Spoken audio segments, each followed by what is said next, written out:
저는 최성우입니다. 제가 누구냐고요? 서울 강남 한복판에 자리 잡은 중견 건설 회사 태산건설의 전무이사였습니다. 연봉만 2억, 스톡옵션 포함하면 5억은 거뜬했죠. 외제차는 기본이고 분당에 30평대 아파트, 강남에는 투자용 오피스텔이 3채, 골프 회원권만 해도 억 단위였습니다.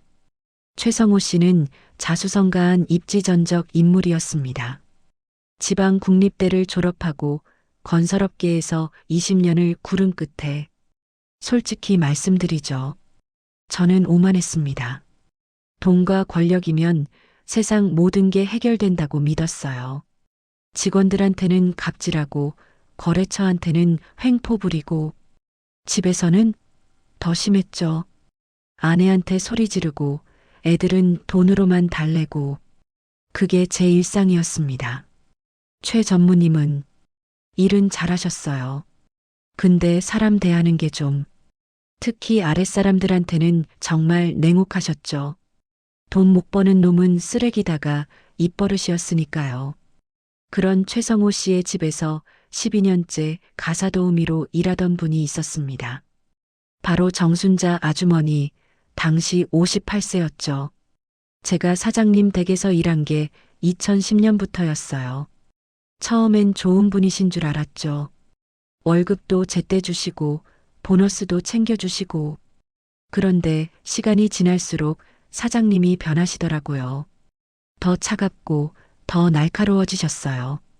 아주머니는 정말 성실하셨어요. 새벽 6시면 어김없이 출근하셔서 아침 차려주시고 청소하시고 빨래하시고. 근데 제 눈엔 그게 당연한 일이었죠. 정순자 아주머니에게는 대학생 아들이 있었습니다. 공대를 다니는 성실한 아들이었지만 갑작스러운 교통사고로 큰 수술을 받게 되었죠. 아들이 오토바이 사고를 당했어요. 다행히 생명은 건졌는데 다리 수술비만 800만 원이 나왔어요. 제 통장엔 300만 원밖에 없었고 정말 막막했죠. 그래서 용기 내서 사장님께 말씀드렸어요. 12년 동안 한 번도 빚진 적 없는데 이번 한 번만 500만 원만 가불해 달라고요. 아주머니, 뭐라고 하셨죠? 500만 원을 가불해 달라고요? 아주머니, 여기가 은행입니까? 제가 자선사업가입니까? 사장님, 아들이 수술을 해야 해요. 다리를 못 쓰게 될 수도 있다는데 그게 제 알바입니까? 솔직히 말씀드리죠. 돈이라는 건 정직하게 계획적으로 벌어서 써야 하는 겁니다. 아주머니가 12년 동안 뭐 했길래 지금 500만 원이 없어요? 다른 데 펑펑 쓴 거 아닙니까? 사장님, 제가 언제... 그리고 솔직히 아주머니, 요즘 일 처리도 예전 같지 않으시더라고요. 나이 드시니까 둔해지신 것 같아요. 어차피 2년도 다 된 것 같은데 이번 달 말까지만 나오시죠. 퇴직금은 법대로 드릴 테니까요. 사장님, 12년을 돈 냄새 풍기는 사람은 제 집에 둘 수 없습니다. 나가주세요. 최성우 씨는 12년 동안 자신의 가족을 돌봐준 정순자 아주머니를 단 5분 만에 내쫓았습니다. 그것도 가장 힘든 순간에 도움을 청했다는 이유만으로요. 정순자 아주머니를 내쫓은 지 사흘 뒤 최성호 씨는 출장에서 돌아오는 길이었습니다. 경기도 외곽국도. 그날 밤을 절대 잊을 수 없어요. 눈보라가 정말 미쳤어요. 앞이 하나도 안 보여서 거의 기어가다시피 했죠. 시간은 밤 11시쯤 됐을 거예요. 그때 헤드라이트에 뭔가 보였어요. 길 한가운데 떨어진 가방 하나. 최성호 씨는 차를 세우고 망설였습니다. 그냥 지나칠까? 아니면 치워줄까? 하지만 호기심이 발동했죠. 혹시 중요한 게 들어있으면 신고해. 가방을 열었어요. 그 순간 심장이 멈추는 줄 알았죠. 온통 돈다발이었어요. 새 돈이 아니라 오래된 돈들이었는데 빽빽하게 가방을 채우고 있었어요. 얼마나 되는지 궁금해서 몇 다발을 세어봤어요. 10,000원권 다발이 100개씩 묶여 있더라고요. 대충 계산해도 5억 원은 되는 것 같았어요. 그 순간 최성호 씨의 머릿속에서 두 가지 목소리가 충돌했습니다. 신고해야 해. 이건 명백히 누군가의 돈이야. 분명 범죄와 관련된 돈일 거야. 잠깐 생각해봐. 이런 현금 뭉치를 이런 곳에 떨어뜨렸다는 건 그들도 신고 못하는 돈이란 얘기잖아. 누가 알겠어? 하늘이 준 기회야. 결국 악마의 속삭임을 따랐습니다. 주위를 둘러봤어요. CCTV는 보이지 않았고 차도 한 대 없었어요. 저는 가방을 트렁크에 숨기고 미친 듯이 그곳을 벗어났습니다. 집에 돌아온 최성호 씨는 밤새도록 돈을 세었습니다. 정확히 5억 2천만 원. 그의 인생에서 가장 큰 현금 뭉치였죠. 첫날 밤은 하나도 못 잤어요. 계속 돈을 만지작거리면서 이걸 어떻게 쓸까 상상만 했죠. 빚 갚고 투자하고 새 차 사고 머릿속이 그 생각으로 가득 찼어요. 하지만 다음 날 회사에서 우연히 뉴스를 보게 되었습니다. 어젯밤 경기도 외곽국도에서 대규모 현금 수송 차량이 전복되는 사고가 발생했습니다. 경찰은 이 사고가 단순 사고가 아닌 조직적 범죄일 가능성을 열어두고 수사 중입니다. 현장에서 상당액의 현금이 유실된 것으로 파악되며 그 순간 알았죠. 제가 주운 돈이 어떤 돈인지. 하지만 이미 늦었어요. 돌이킬 수 없는 강을 건너버린 거예요. 그날부터 최성호 씨는 매일 내일은 신고해야지라고 다짐했지만 5억 원의 유혹은 너무나 강렬했습니다. 오히려 그는 더욱 오만해졌죠. 이상하게도 그 돈을 가진 뒤로 제가 더 대단한 사람이 된 것 같았어요. 나는 운도 좋은 사람이야. 하늘도 날 돕는다고. 이런 착각에 빠졌죠. 그래서 사람들한테 더 독선적이고 냉혹하게 굴었어요. 이게 보고서야? 초등학생도 이것보다 잘 쓰겠다. 다시 해와. 여보, 요즘 왜 이래요? 당신 변했어요. 변한 게 아니라 원래 나였어. 당신은 몰랐을 뿐이지. 그리고 2주 뒤 운명처럼 정순자 아주머니를 다시 마주치게 됩니다. 마트에서 장을 보고 나오는데 주차장에서 아주머니를 봤어요. 낡은 옷을 입고 무거운 장바구니를 들고 계셨죠. 저를 보자마자 고개를 푹 숙이시더라고요. 사장님, 안녕하세요. 아, 아주머니. 요즘 어떻게 지내세요? 새 일자리 구하셨나요? 아직 나이가 있다 보니 쉽지가 않네요. 그러게요. 그래도 아들 수술은 잘 되셨나요? 아, 그때 500만 원 때문에 그러셨죠? 아직 수술을 못했어요. 돈을 더 모아야 해서.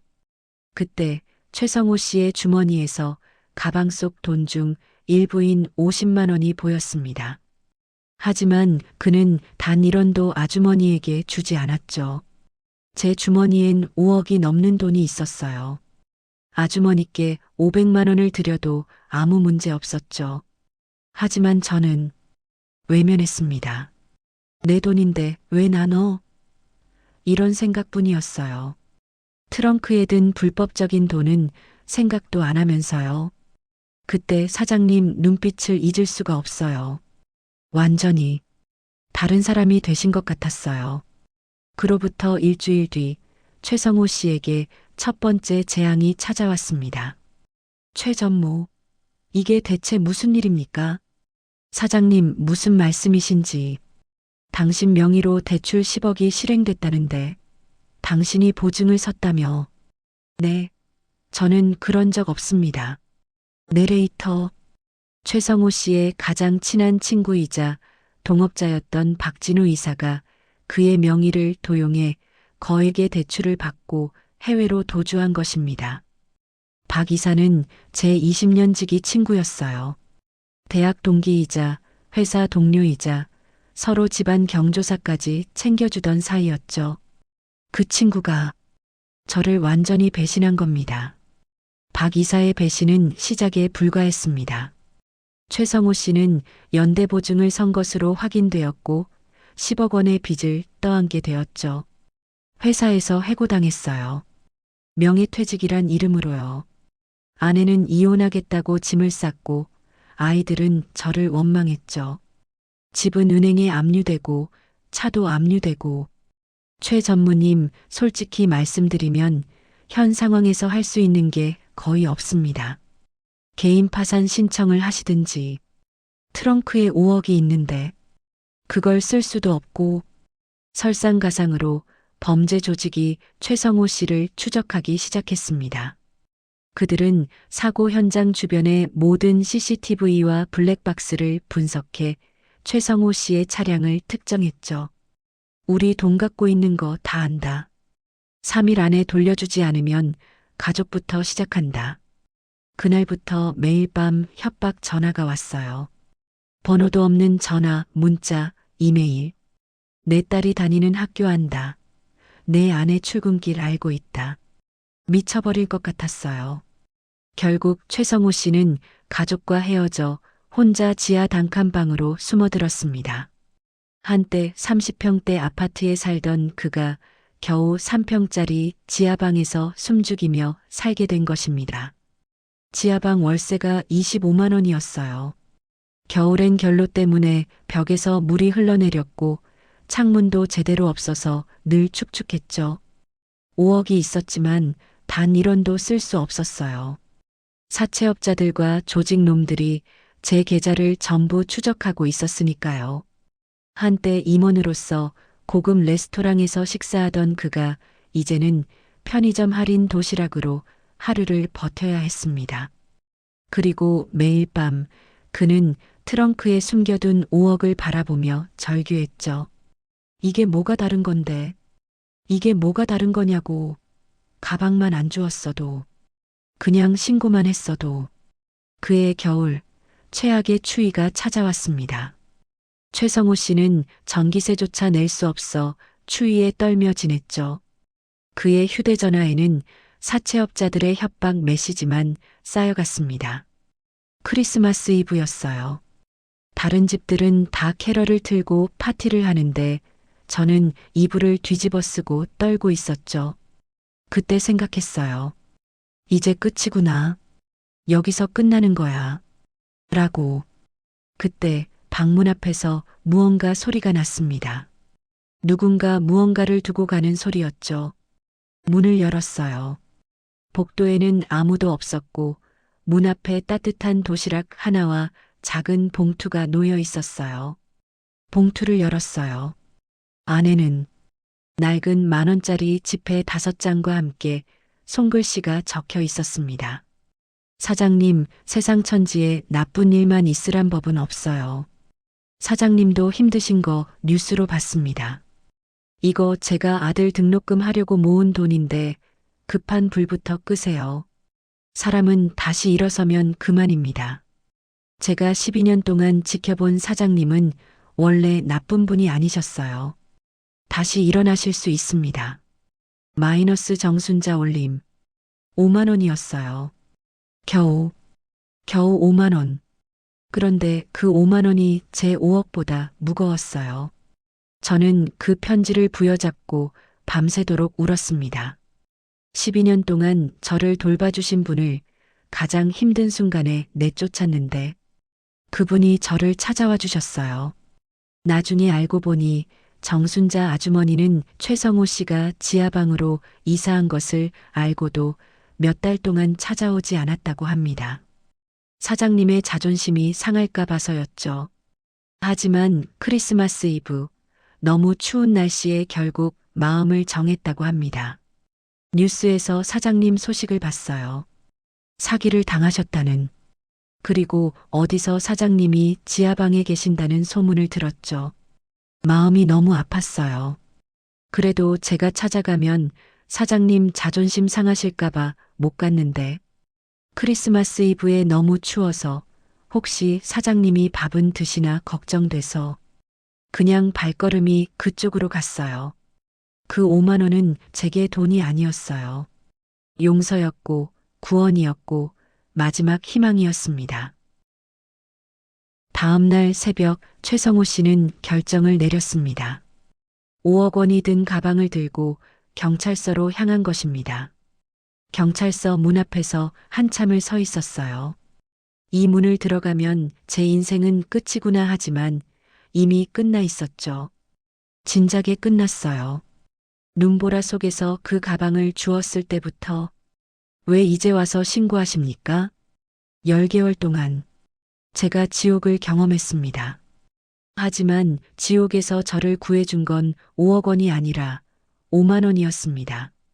이제 제대로 된 벌을 받고 싶습니다. 이계속 오후 851다. 최성호 씨는 횡령과 범죄 수익 은닉 방조 혐의로 재판을 받았습니다. 그리고 징역 2년, 집행유예 3년을 선고받았죠. 피고인이 뒤늦게나마 자수하고 전액을 반환한 점, 그리고 피해자가 없었던 점을 참작하여 집행유예를 선고합니다. 다시는 탐욕에 눈이 멀지 않기를 바랍니다. 지금 최성호 씨는 서울 시내 환경미화원으로 일하고 있습니다. 새벽 4시면 일어나 거리에 눈을 치우고 쓰레기를 줍습니다. 월급이 240만 원입니다. 한때 제 월급의 10분의 1도 안 되는 돈이죠. 근데 이상하게도 이 돈이 5억보다 훨씬 가볍고 따뜻해요. 제 손으로 정직하게 번 돈이니까요. 지난달에 거리에서 지갑을 주었어요. 열어보니까 현금 200만 원이 들어있더라고요. 예전에 저였으면 아마 욕심이 났을 겁니다. 근데 이번엔 한치의 망설임도 없이 주인을 찾아줬어요. 그 순간 제가 정말 변했다는 걸 느꼈습니다. 지금 최성호 씨는 일주일에 한 번씩 정순자 아주머니를 찾아뵙니다. 아들의 수술비는 최성호 씨가 출소 후 일하며 번 돈으로 모두 갚았다고 합니다. 사장님이 진심으로 변하신 걸 느껴요. 이제는 제가 사장님이라고 부르면 아주머니, 저 이제 최성호예요 라고 하세요. 제게 밥도 사주시고 아들 학비도 보태주시고 정말 고마워요. 배신했던 박 이사는 어떻게 됐냐고요? 태국에서 도박하다가 현지 조직과 시비가 붙어서 결국 한국으로 송환됐답니다. 지금 수감 중이고요. 저를 추적하던 범죄 조직원들도 모두 검거됐습니다.